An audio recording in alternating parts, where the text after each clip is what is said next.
English translation, 10th contact, Wednesday the 26th of March, 1975, 1520 HRS. It is now time to speak about things that are very important in the sense of the development of the consciousness and of the spirit of the human being of Earth.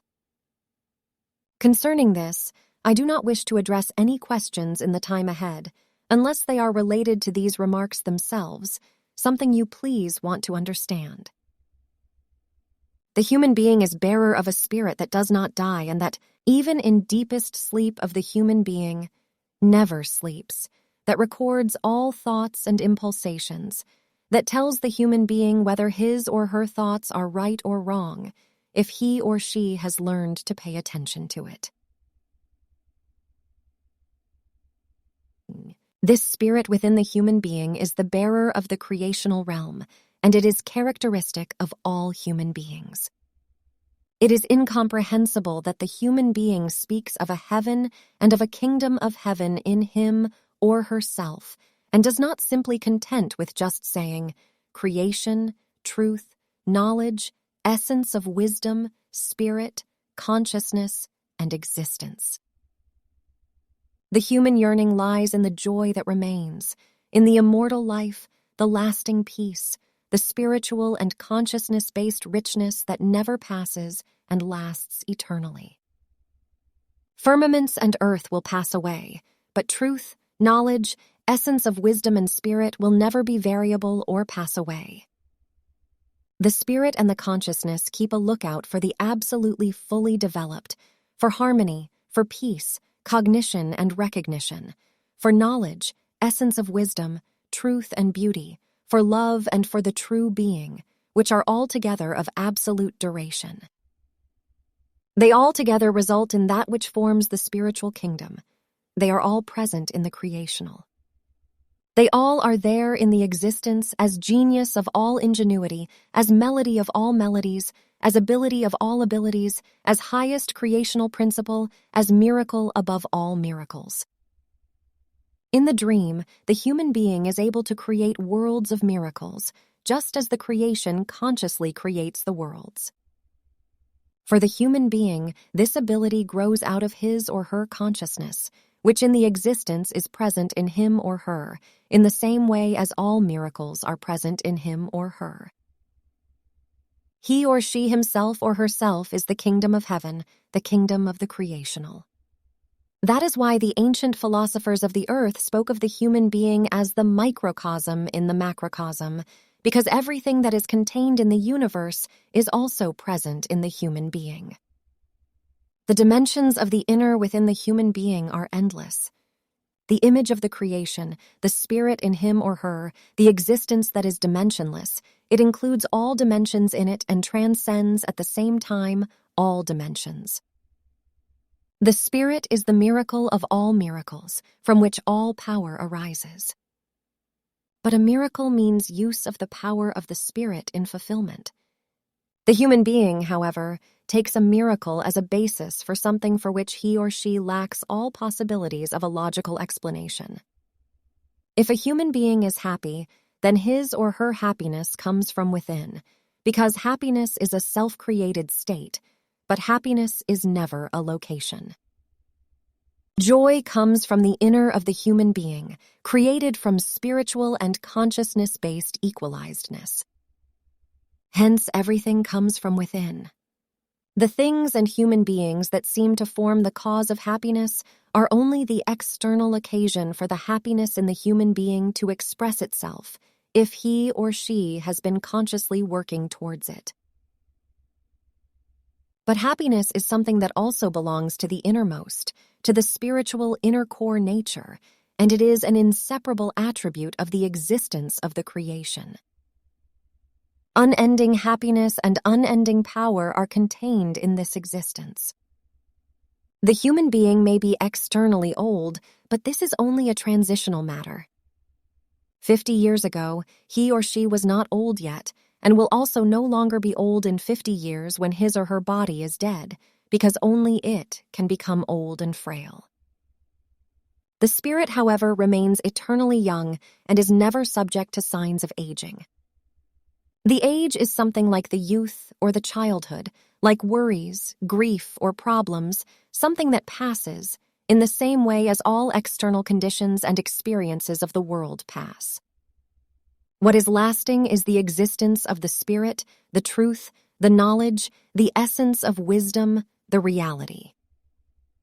It is necessary to recognize them and to build them up, because only they make the human being free. If the human being recognizes the existence of his or her spirit, then the old age can no longer inflict anything on him or her. No worries, no grief, no problem, no changes, and no vicissitudes of the life and the surroundings. The environment and the world will still be able to cast him into sorrow. Essence of wisdom is an kind, immense might. Essence of wisdom is light. And wherever light lights up, darkness and unknowledgeness disappear. Unknowledgeness, however, is the real darkness, and this one is overcome by the light of the wisdom. Essence of wisdom is a characteristic of the existence of the spirit and the consciousness, and carries within itself the qualities of the happiness, the truth, the knowledge, the equalizedness, the beauty, the harmony, and the peace. Essence of wisdom is light. But essence of wisdom is also the characteristic of a human being who has recognized the existence of his or her spirit and of the material consciousness, and who works with it based on the laws of the creation. Essence of wisdom is consciousness unfolding, as well as use of consciousness power and use of spiritual power. Essence of wisdom and spirit, as well as consciousness and truth, are each two things that constitute one, just as the sunlight and the sun are two things. The sunlight only results from the warmth of the sun, which it first has to generate through its processes. But so, too, there is an all-creating existence in the universe, which existence creates by virtue of own powers, which, following certain creational laws, follow as truth, knowledge, and essence of wisdom the endless eons constantly and unswervingly according to a given equal guideline, and give life. This powerful existence, however, is the creation. And therefore, there is only one existence which rules everywhere in the universe. Only one creation, only one truth, one knowledge, and one essence of wisdom, which are equally directed and remaining the same for eternal times. The eternal truth is not subject to any fluctuations or any changes, and its laws never have to be revised, and therefore never have to be adapted to a new time. The spiritual power is as vital and dynamic as the consciousness power, and indeed to the extent that these manifest the essence of wisdom in themselves. It is a sign of human weakness when religions and sects and their irrational teachings are portrayed as instruments of the creational, and the essence of wisdom thereby becomes unreal. The human being is then looking elsewhere for power, freedom, joy, and light, just not where they really are.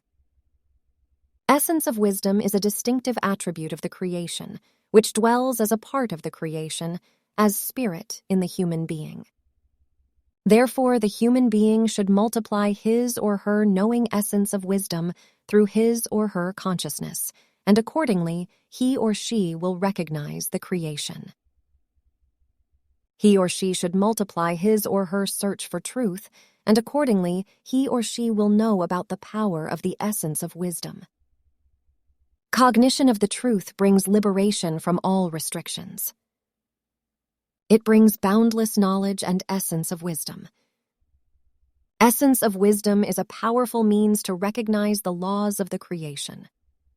A human being who is filled with love is also rich in essence of wisdom, and a human being who is rich in essence of wisdom is also full of love. Yet the human being of earth deceives him or herself because he or she does not know the love.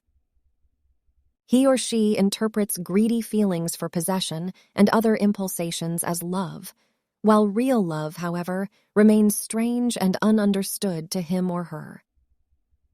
A human being is no real human being until he or she has recognized and created the truth, the knowledge, and the essence of wisdom, even if he or she does not use the word creation, since essence of wisdom is also love in best form. Thus, he or she always finds that enlightenment and recognition are knowledge and also essence of wisdom and love, and where there is love, there is also essence of wisdom. Love and essence of wisdom belong together because the creation and the laws of creation are love and essence of wisdom at the same time. Where there is essence of wisdom and knowledge, there is love and cognition, and where there is cognition and love, there is the creation. Growth in the love and essence of wisdom teach the human being to recognize the creation. But first, the human being will learn the truth and will therethrough attain freedom and peace, a peace that is immortal, a power without end. Essence of wisdom and love are the two animating wings of the creational inner nature and character. With wisdom and love, the human being is master for all creation. Essence of wisdom and love increase his or her dedication to the fulfillment of the given creational natural laws because spirit and creation are one. The human being of earth speaks of love, which he or she does not know. He or she believes to know that his or her impulsations would be love and therethrough deceives himself or herself. Love cannot be put into words because it is, just like the happiness, a state and not a location. True love is immortal, and nothing can ever transform it into anything else. The path of the consciousness power and the spiritual power goes beyond the cognition of the truth, the knowledge, the essence of wisdom, and the love. Sense and task of the spiritual teaching, therefore, are to spread truth, knowledge, essence of wisdom, and love. If the teaching fails to do so due to misuse or false interpretation, then it is no longer a help, but instead becomes an evil cult that enslaves the material consciousness through irrational teachings and creates unknowledgeness, as is the case with the irrational teachings of the sects and religions. But if it exercises the function of the consciousness widening and the spiritual knowledge widening, then it is a mightful instrument of the creational regulation. The spiritual teaching is about the spreading of the cognition, the truth, the knowledge, the essence of wisdom and the love, the eternal, the immortal, the everlasting that overcomes the death and spreads light, that manifests the equalizedness of the essence of wisdom and the love in itself, the peace that surpasses all understanding. Every human being believes to know what is meant by peace, by the way he or she knows it according to human experience. But to understand the wise peace of the unending existence, of the spirit, of the immortal creation that quite simply surpasses his or her human understanding. This is because he or she is chained to religious irrational teachings and to human material things which deprive him or her of an understanding according to inner experience. The experience, which forms the true key to the true cognition and essence of wisdom. Miracles upon miracles are contained in the kingdom of the spirit. The visible universe, with which the human being is concerned, is but a small spot in this wonderful, unending, spiritual intelligence of the creation. Universes like this one are contained in countless thousand millions in the unending spiritual intelligence of the creation. What is visible to the physical eyes of the human being means only a small iota in the endlessness. What is not visible to his or her eyes is unmeasurable, incomprehensible, and unthinkable, confusing and unimaginable to his or her unspiritual human intelligence and comprehension. All the universe, which he or she sees, is but one single space of many, which must be measured by myriads, because there are universes in universes, universes beyond universes, universes beneath universes, universes above universes, and universes outside the universes in this mighty, tremendous, and all-creational spiritual intelligence of the existence creation. And the human being is connected with this immense spirit, with these kind powers of the existence, of the creation, of the spiritual intelligence, because a piece of this spirit intelligence of the creation dwells as spirit in the human being and gives life to him or her. Its powers, its joy, its peace, its freedom, its essence of wisdom, its knowledge and its ability are unimaginable for those consciousness-based, unknowing, illogical ones, critics, know-it-alls, those dependent on religions, perverted and other misguided ones. And only a human being who knows this truth and creates knowledge and essence of wisdom and love from it is a human being in prosperousness. He or she knows the answer to the last questions of the science, the philosophy, and also of the questioning human being. But to become such a human being in prosperousness, one must seek and find the truth, create knowledge from it, wisdom and love, because the human being is only able to grow spiritually and consciousness-based through truth, knowledge, essence of wisdom and love, wherethrough he or she is liberated from all human weaknesses. He or she is no earlier enlightened and completely liberated than when he or she remains constantly and continuously in thought in the unending creational spiritual reality. The spiritual intelligence is enlightened by law-based spiritual principles and is directed toward the creational inner core nature, the absolutely full development and the power of the creational itself. This is in contrast to the human intelligence, because the human material consciousness is generally concerned only with individual things of the material world. But this has the consequence that the human being is constrained and hindered in every direction, indeed even captured, oppressed, plagued, and tortured by all possible forms of mishappening, weaknesses, and enslavements of all kinds. Hence, a self-analysis of the individual human being is one of the most essential methods for finding the truth and for going the way of the consciousness-based and spiritual evolution. Thus, it is necessary that the human being continuously checks his or her thoughts and sees what kind they really are.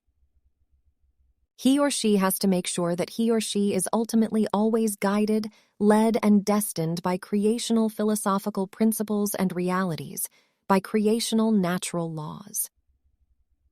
In the human being, the constant conscious feeling should reign that he or she belongs to the creational, with his or her actual spiritual breath, his or her actual spiritual being.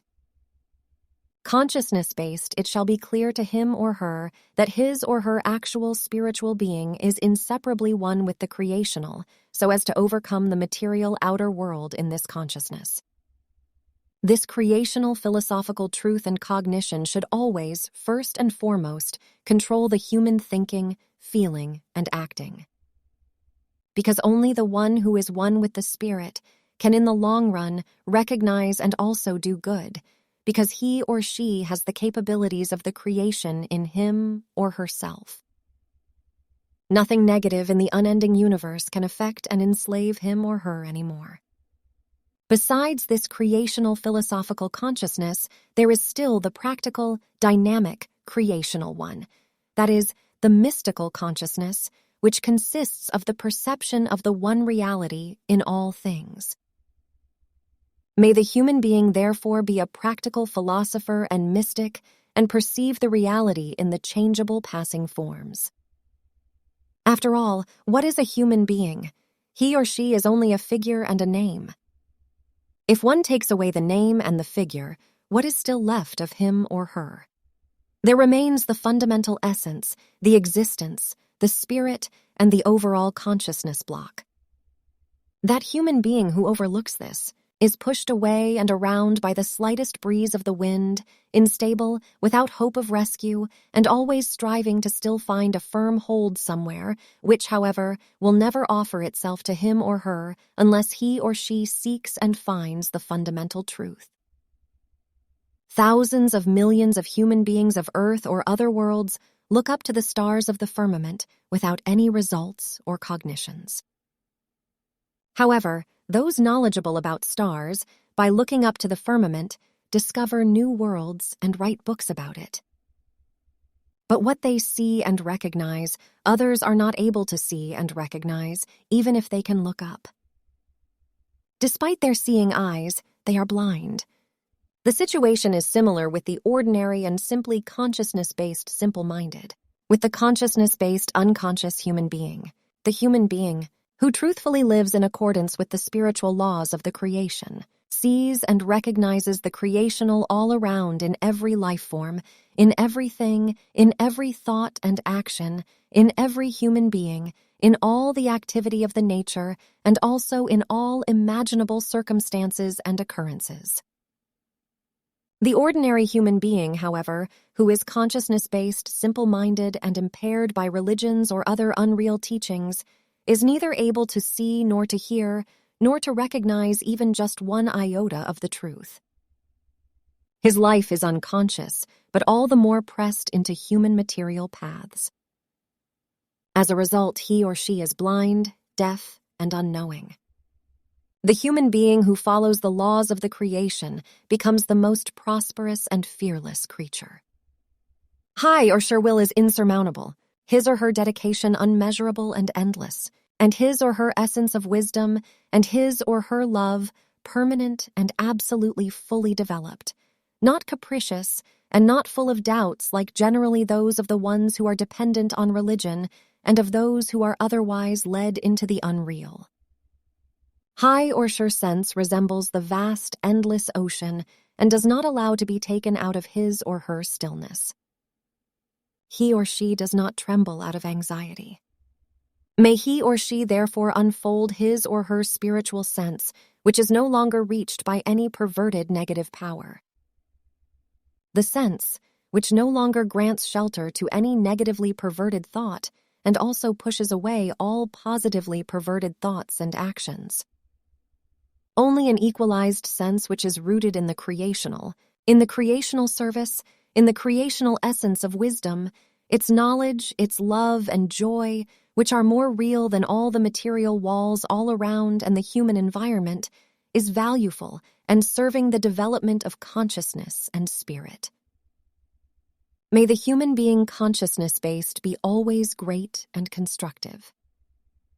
The spirit, the source of all unending creational upbuilding, is itself the innermost inner core nature of the human being.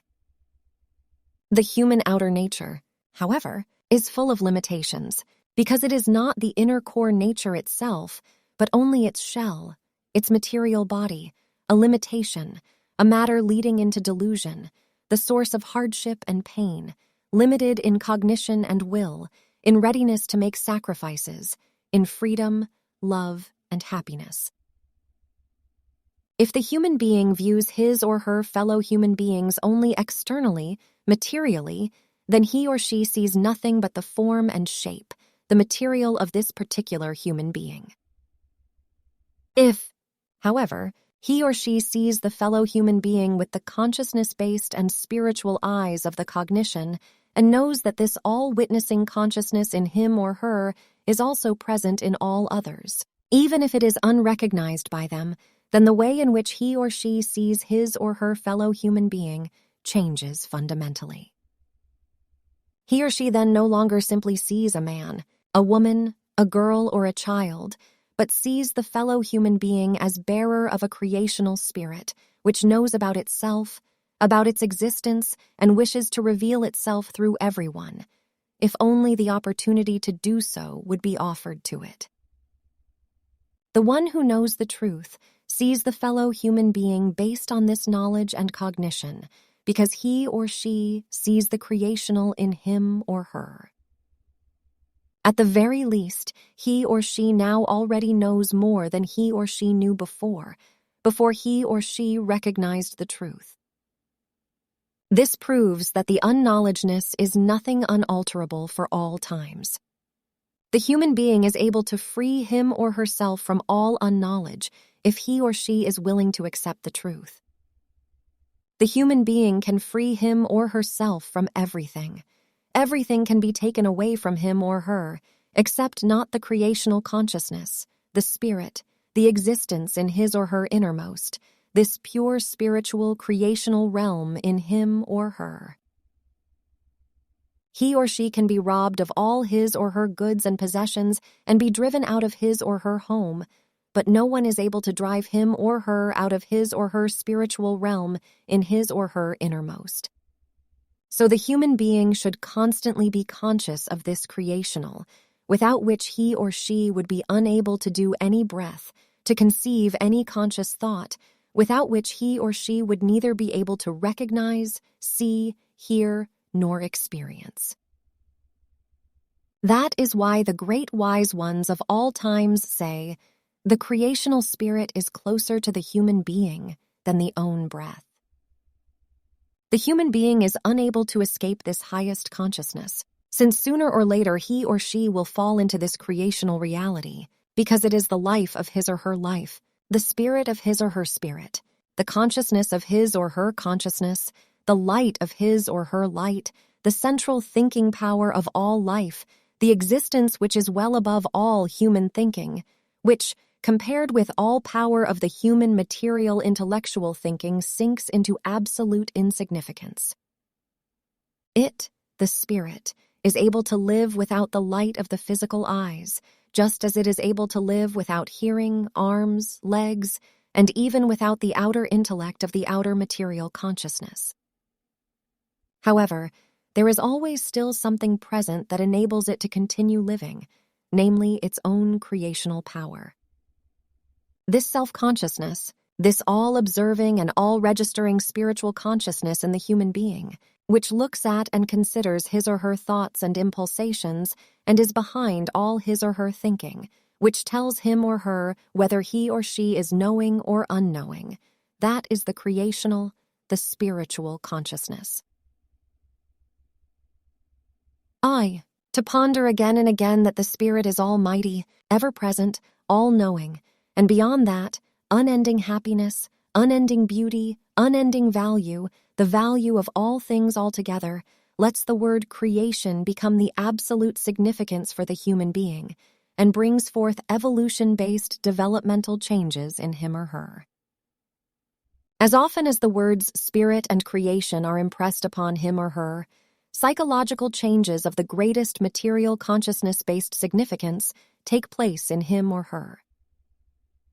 High or sure feelings and all his or her senses change.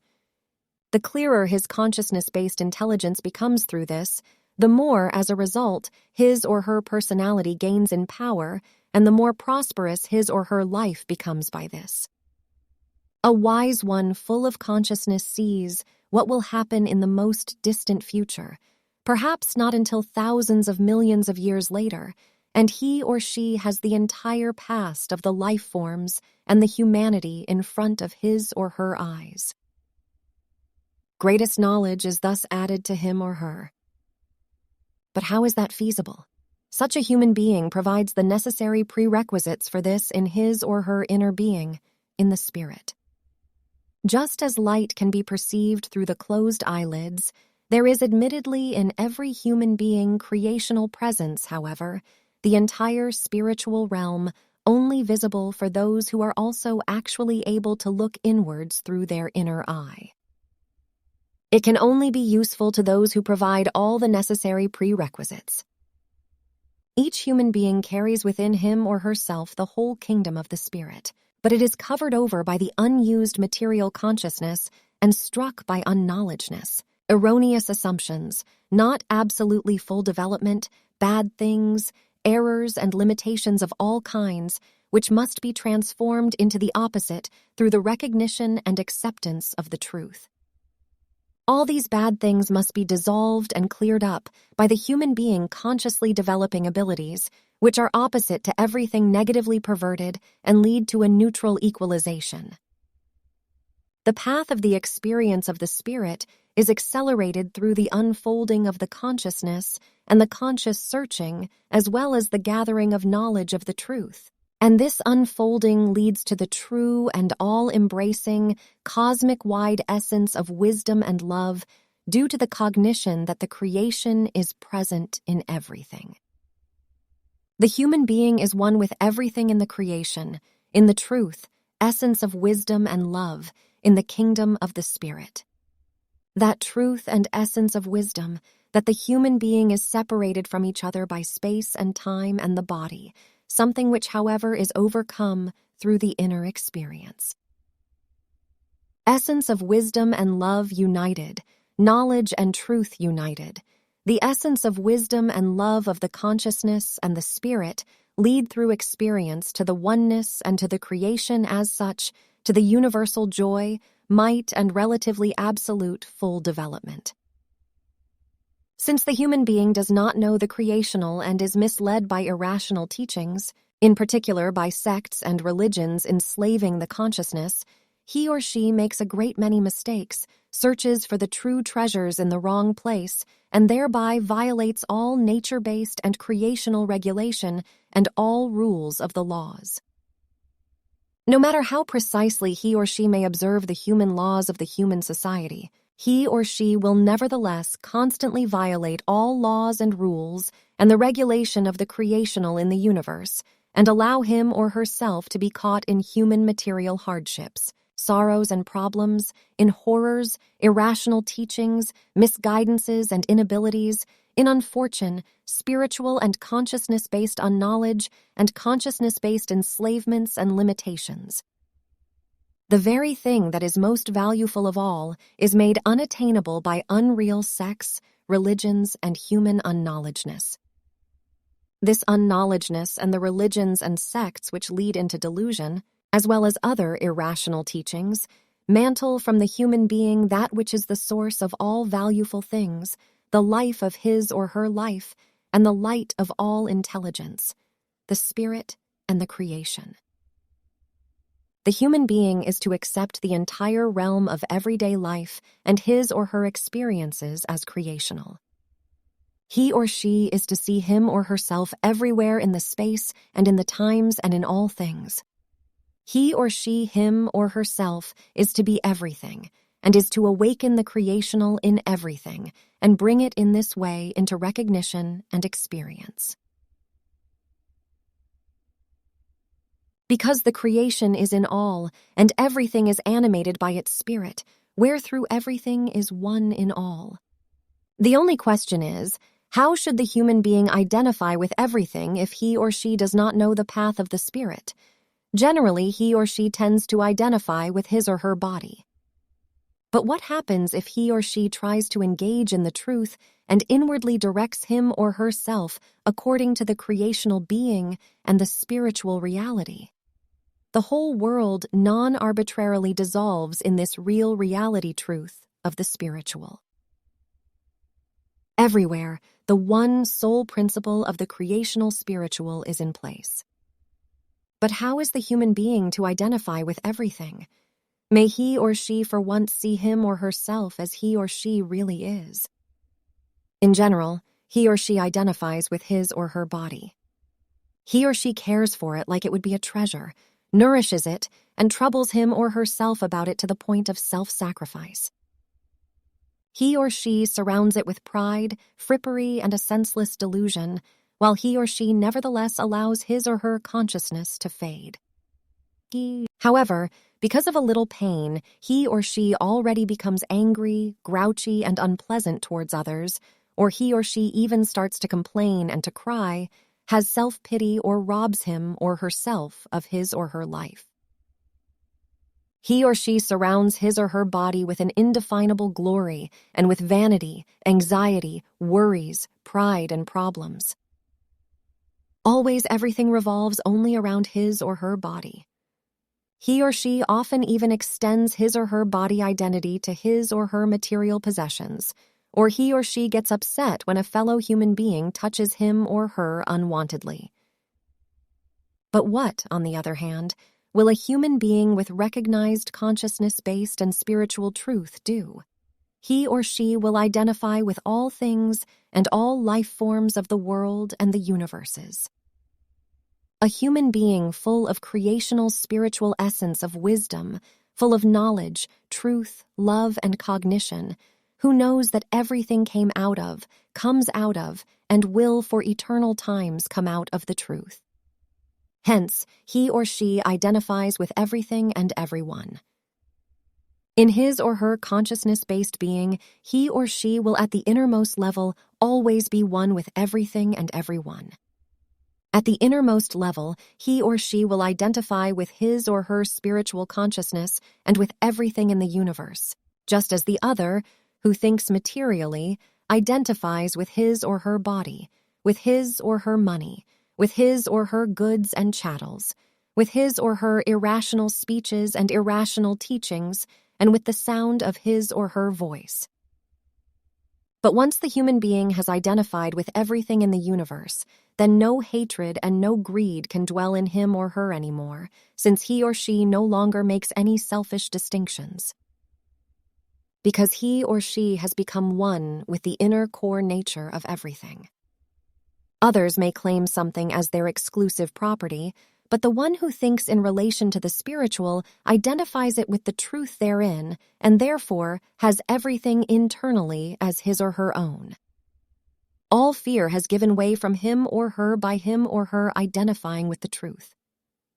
This truth of the creation and of the spirit, with which he or she is one, even directs the hand of the enemy, which wants to rise up against him or her, so that it falls back on the enemy, him or herself.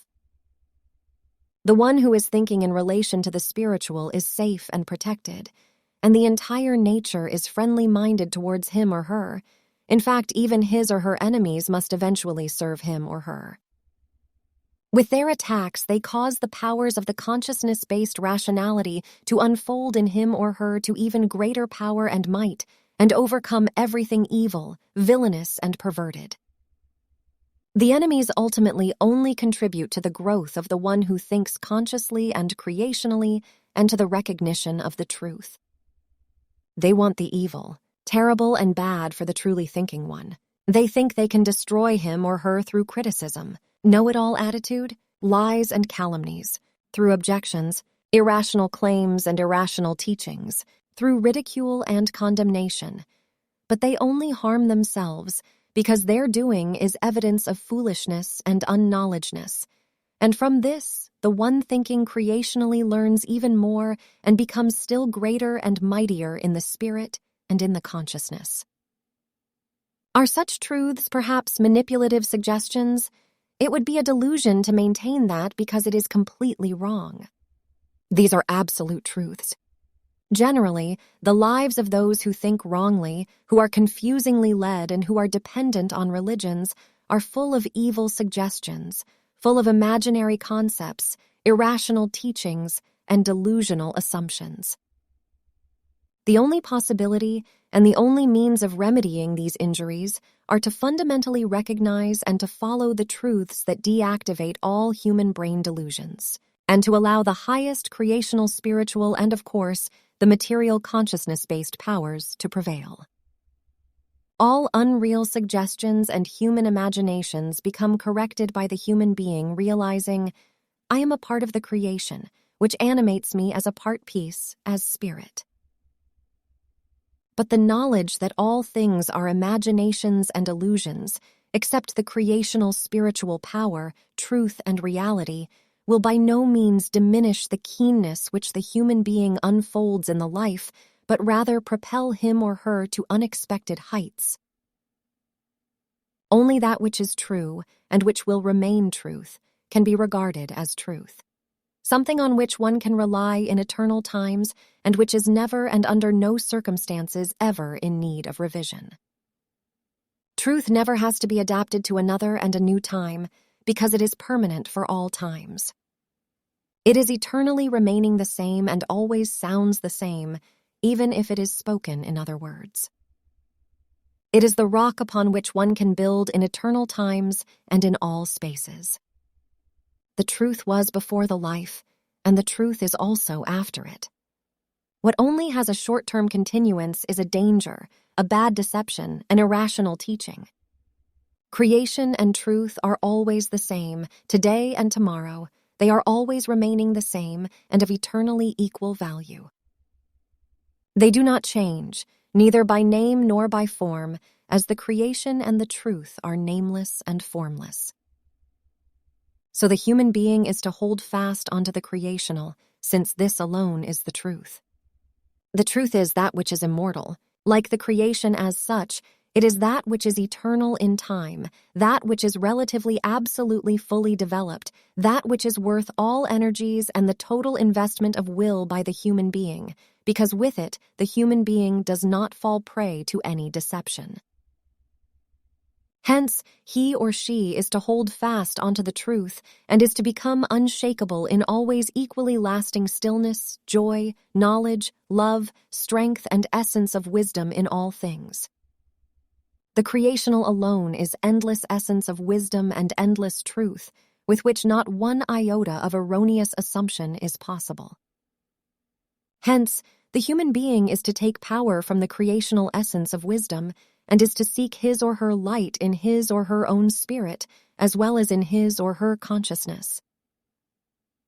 The truthfully human being knows well that he or she is not able to move his or her hand in the space without touching the creational myriads of times, since it is ever present in all times and spaces. The true and real human being is full of joy when he or she knows about the truth that the unendingly and undescribably powerful creational is ever present and surrounds him or her wherever he or she may go. The creational is full of endless peace, full of endless cognition, and relatively most total, absolutely full development. It is the source of all miracles of the highest spiritual consciousness, which is present all around, inside like outside. High or sure joy is as endless as the spiritual life itself. In order to make rapid spiritual and consciousness-based progress, the creationally thinking human being regards everything and everyone as creational. As soon as he or she sees something, he or she sees the creational. Behind all, and also in the forms of manifestation of the creational itself, the creational always stands in front of him or her. That is why the creation-thinking human being does not walk this way and that way in order to achieve the highest level of experience, but rather finds always the best place to gather recognition and experience right where he or she happens to be. High or sure spirit that is to be developed, and his or her consciousness are in him or her and not in any other place. Through his or her own thinking and acting, he or she must form spirit and consciousness. From this cognition, his or her attitude becomes a dignified place, and also all things with him or her become dignified, also the ground under his or her feet. The creation-thinking human being does not consider the future to be the time to experience the creation and his or her spirit dwelling in him or her, but rather the immediate present, where through however he or she lives in the eyes of the normal human being who is poor in consciousness, already in the most distant future, often completely misunderstood. For the true creation-thinking human being, the time is not someday, but always in the immediate present. For him or her, it is not necessary to see physically to see the truth. He or she begins to search in him or herself, and the truth becomes ever more real to him or her, because for his or her material consciousness, his or her spirit is after all the all-seeing presence. No word that is spoken anywhere remains unheard by him or her. To make faster progress, the human being living based on this direction acoustically extracts the sound of the truth from every sound he or she hears, so that every sound enters his or her material consciousness and fixes itself. Likewise, everything reminds him or her of the creational and the immediate truth. Every circumstance is a creational circumstance, each opportunity a creational opportunity. The creation-conscious human being lives and works in such cognition, and thereby he or she advances innerly.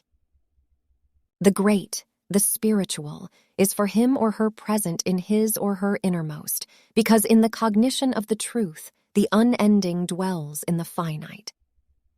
And in every human being, the unending has its seat, something that, however, only very few are able to recognize. Because awakening the unending requires rational logic and a state of being free of unreal teachings.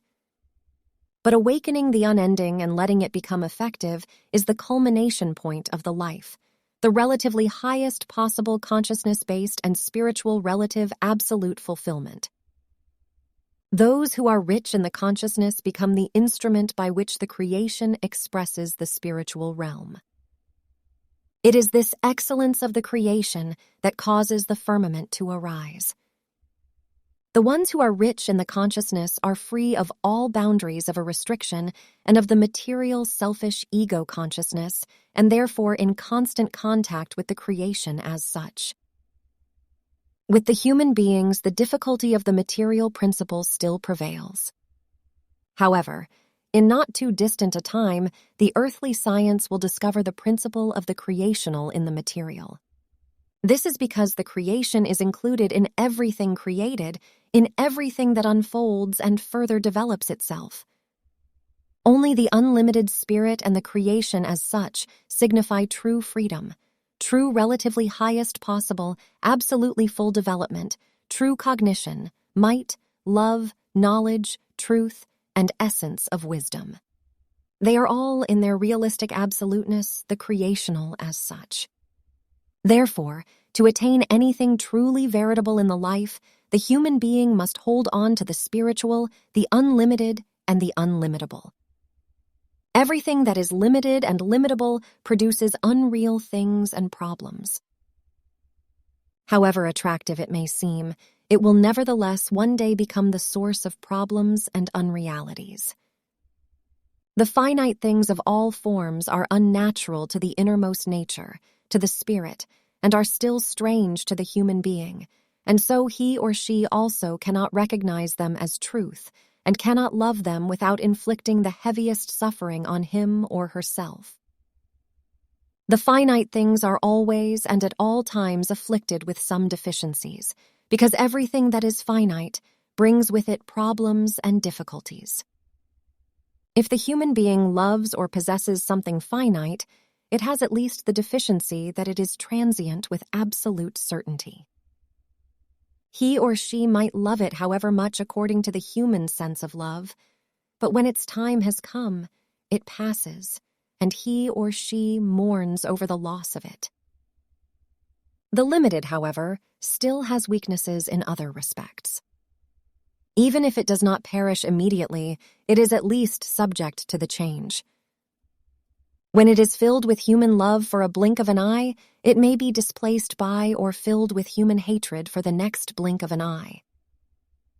Whether it is a thing, which changes or perishes, or a human being who changes his or her attitude towards his or her next one negatively, the result is always sorrow and suffering, while the unlimitable never changes and does not fall victim to alterations because it is of unlimitable faithfulness and absolute permanence of value.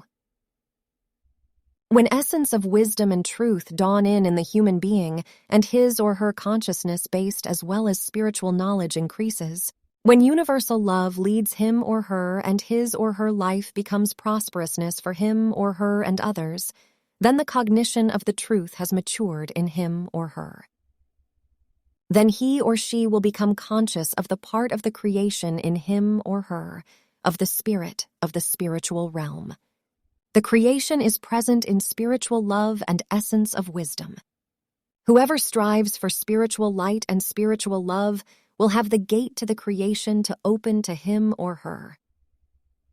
If the human being loves the truth, then he or she loves that which is relatively absolutely fully developed and wonderful and manifests the spiritual realm in itself, because it is also the way to the realm of the essence of wisdom.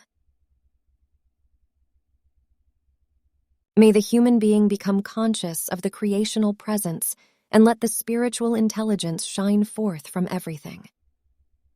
He or she is to recognize that even in the wide, unending, and open space, the eyes of the creational are directed towards him or her, and that the creation is the true intelligence, and sees him or her with the eyes that retain everything and are endowed with senses that are able to give an answer to everything.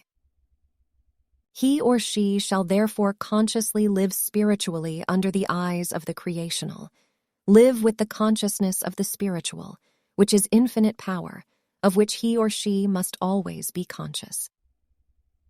In that case, he or she can never be powerless. That is just wonderful, Semjase, and I feel really happy after your explanations. And that is because you thereby have a confirmation of your own way of thinking and of your spiritual and consciousness-based knowledge, because you have known the teaching of the truth already for a long time. It is just that no one has been able to confirm it to you, because the truth has become very rare due to the irrational teachings of the religions, sects, and other irrational teachings on the earth. But do I really need to tell you that? Unfortunately, you are right, because the truth is frowned upon. Do not be self-tormenting because of that, because the consciousness-based evolution of the earth human is progressing unstoppably. But you shall help with this and spread the truth, as you are the prophet of the new time. How would I be able to, and how dare I? That is a bit too much of a good thing. And it is so determined for you. You can look it up in the Talmud. Do not pretend to be so unknowing. That should be me? That's crazy, though.